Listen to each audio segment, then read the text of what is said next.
Hello, I'm Sampathya. Jesus Christ has spoken about so many parables to explain about the secrets of life so that you realize and know and understand your life and make your life much more better. Of which one of the most fascinating and heartwarming parable is the prodigal son. The prodigal son goes this way. Once upon a time, there was a rich father with two sons, an elder one and a younger one. The elder one, being more obedient, always took care of the properties of his father, his farm, and spent enough time on toiling at his farm. But the younger one was more childish. He had lots of friends. He spent most of his time whiling away, having fun, moving about, and doing nothing. One fine day, he got fed up of this life. He wanted to go way beyond the village and see the city life. So what he does is, he needed more money to be more lavish in his ways. So he goes to his father and asks his father, "Father, divide my property between me and my father. Divide your property between me and your father. Give my property to me." Then the father becomes very disturbed because when he is alive, the younger son is asking for property.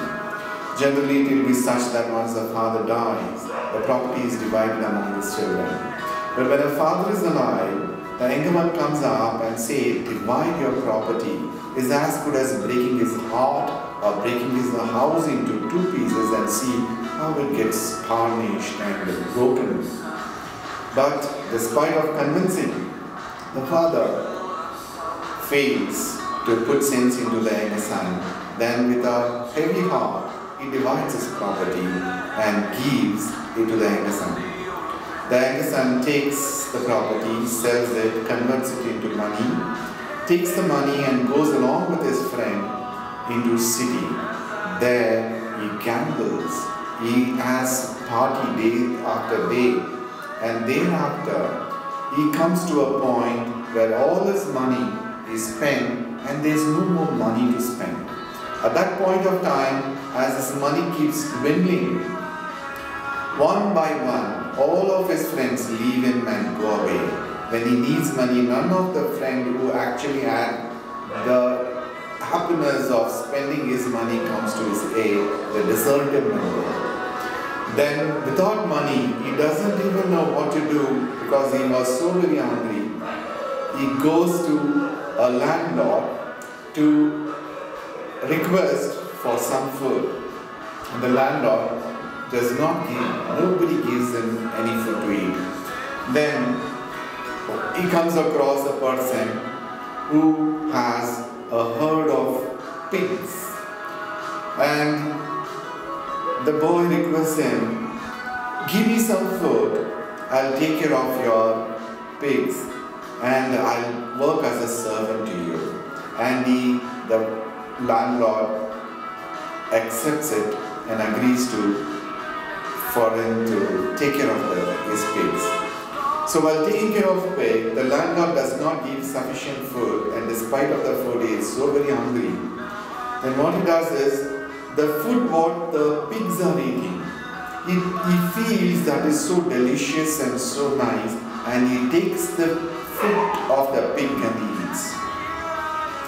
So then he comes to his senses that at home, even his father's servant has so much to eat and to spare.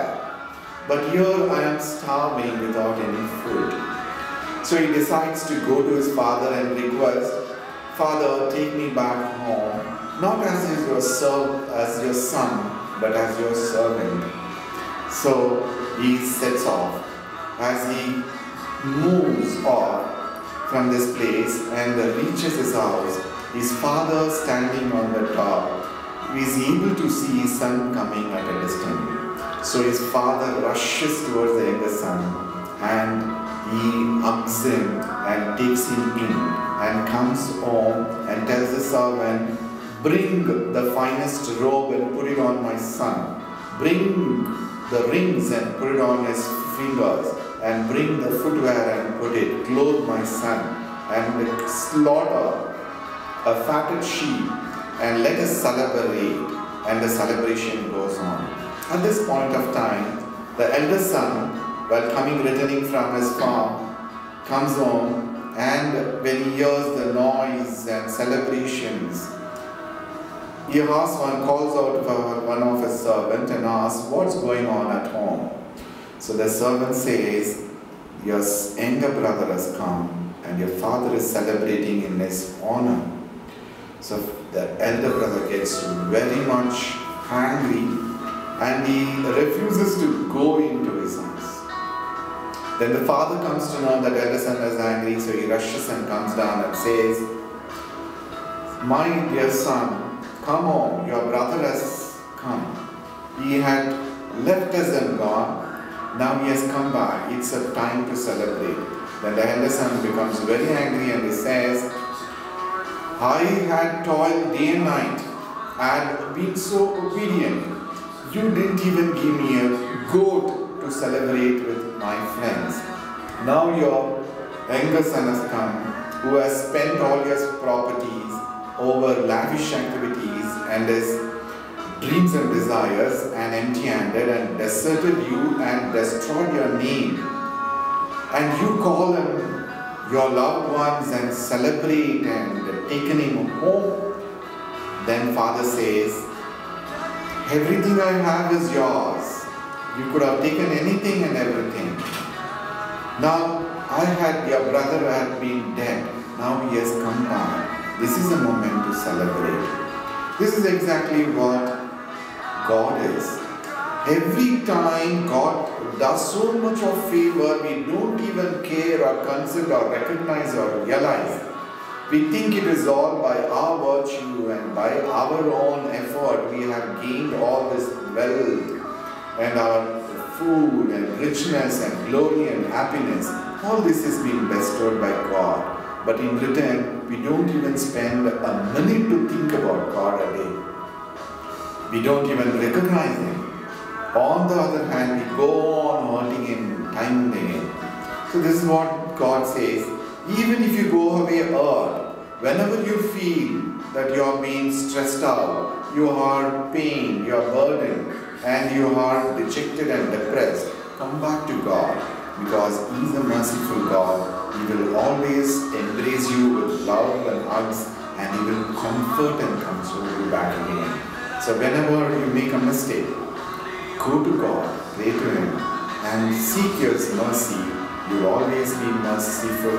He's been merciful to you always, and He will forgive you and accept you, and He will put you back on joyous and